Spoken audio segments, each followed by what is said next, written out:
So, ito na nga guys, ang ating gulay.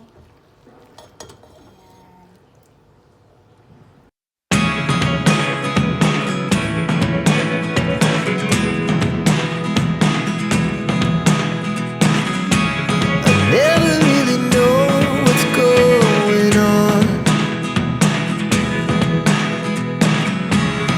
Look at me sometimes like all you want. So, ito guys, magluluto tayo ng buridibud guys. So, ito yung ating mga ingredients. So, may bagong isda tayo guys. Ito guys. Meron tayong big onion. Tapos yung ating churros. Sweet potato. Yung ating malunggay dahon. Sweet potato leaf. At saka yung ating... So, yun na nga guys. At start na natin magluto.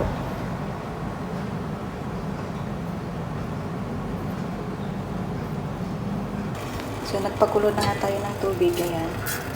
So, hintayin lang natin na kumulo. Saka natin ilagay yung ating bagoong isda at saka yung ibang ingredients. So, ayan na nga. Kumukulo na guys.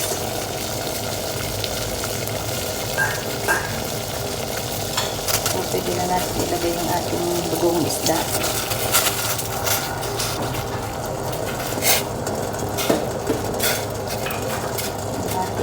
Sibuyas.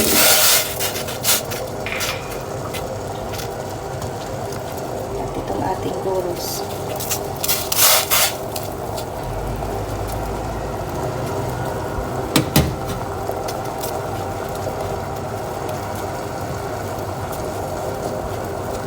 Habang kumukulo, ilagay na din natin yung ating kamote. Guys.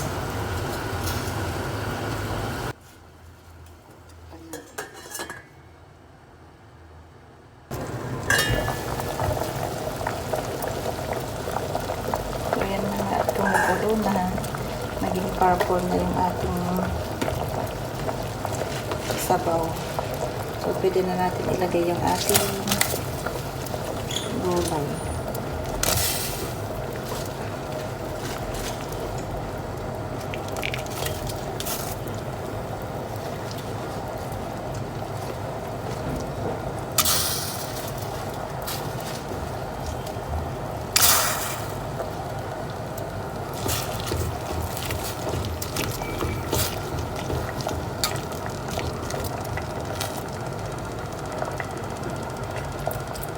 Sarap guys. Takpan natin ulit guys hanggang lumambot yung gulay niya guys.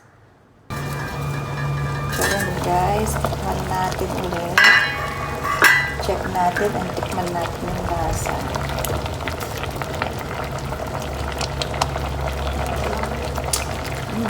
Sarap guys, sakto lang yung lasa.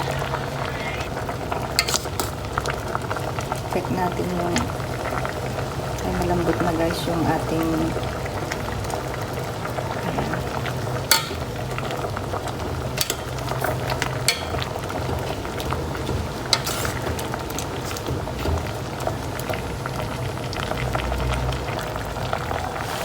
So pwede na natin ilagay itong talbos guys.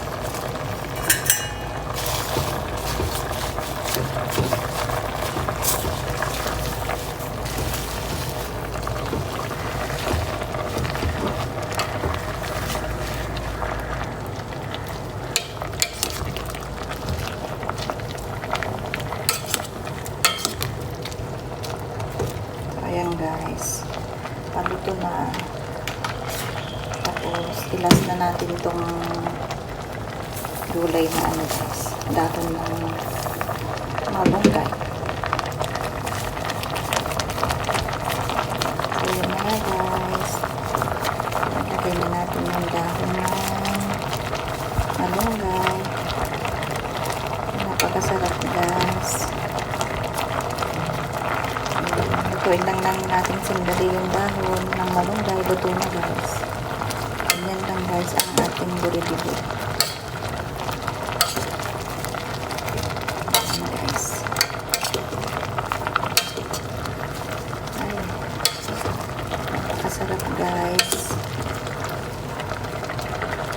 Ayan, guys, luto na. Ito na ang gulay natin guys. Buridibod guys. Delicious buridibod. So ito na nga guys ang ating gulay.